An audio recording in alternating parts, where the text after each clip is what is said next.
coming to you pre-shower in my pajamas, still enjoying a cup of coffee, and I would not be able to do this had I not be leveraging technology today. I would be making this video from a car, which would have wasted a whole day.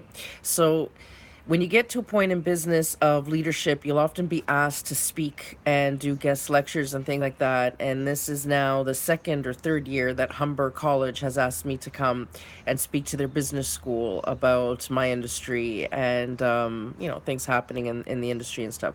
And I'm happy to do it. It's great for social proof because it just shows that, wow, you really do know what you're talking about. If colleges are asking you to come and speak there. But at the same time, it also doesn't have any ROI except for social proof. They don't pay me to go, and I have to spend a whole day because I live in Welland, right? Humber College is in Toronto. So we're looking at a 2.5 hour drive there, 2.5 hour drive back. There's already half a business day gone just sitting in a car. And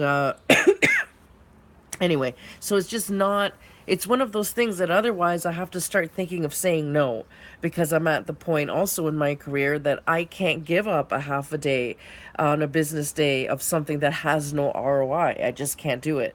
And I have social proof already, so I don't need the social proof that bad, that I need to go to these lengths. So the smart move, really, in terms of ROI, would be to say no. But personally, this means a lot to me because I'm going to tell them things that I know no one else in my sector is willing to say out loud. You know what I mean? So I'm actually going to tell them the truth. And I want them to have the truth because these are students going into the business world.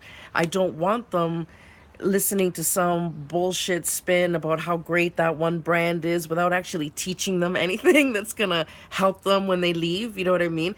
Most brands would say no and not even volunteer their services because there's no ROI. But even the ones that do, they'll go up to use that moment to push their brand, and I don't.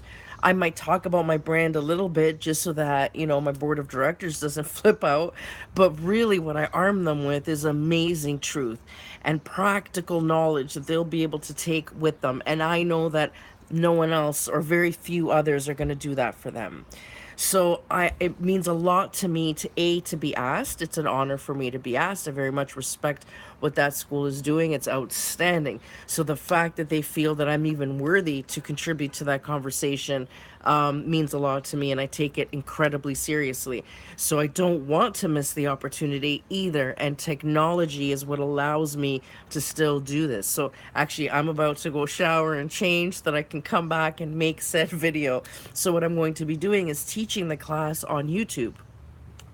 So I'll be leveraging YouTube to teach this class. Their professor will then be able to air it in her classes, and or make me homework or whatever, and that way everybody wins. And now because it's on YouTube, I'll have a far larger audience than just that class, which then hopefully that will impact anybody else that's wanting to learn. So what are some of the things that we're going to be covering? Okay, like besides what my brand does, yawn.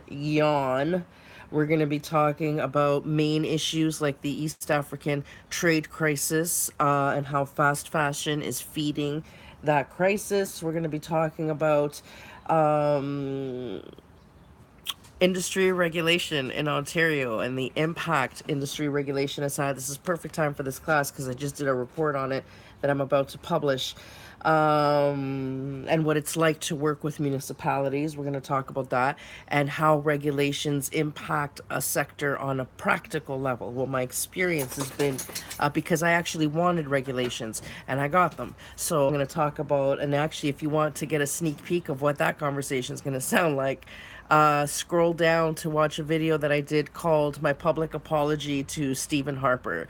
That unpacks that quite thoroughly. And then we're going to be talking about the environmental impact of textile in landfill, and we're also going to talk about the biggest contributor to environmental damage from the use of garments and why it's not actually talked about out loud, except for when I'm at the mic, because I won't stop talking about it. Okay, everybody, let me get ready for this day. But isn't technology great? So you can still say, when I said to her, I can't make it there, but let me do a video for you. You know, I was worried she'd say no, but she said yes. This has now become a practical solution.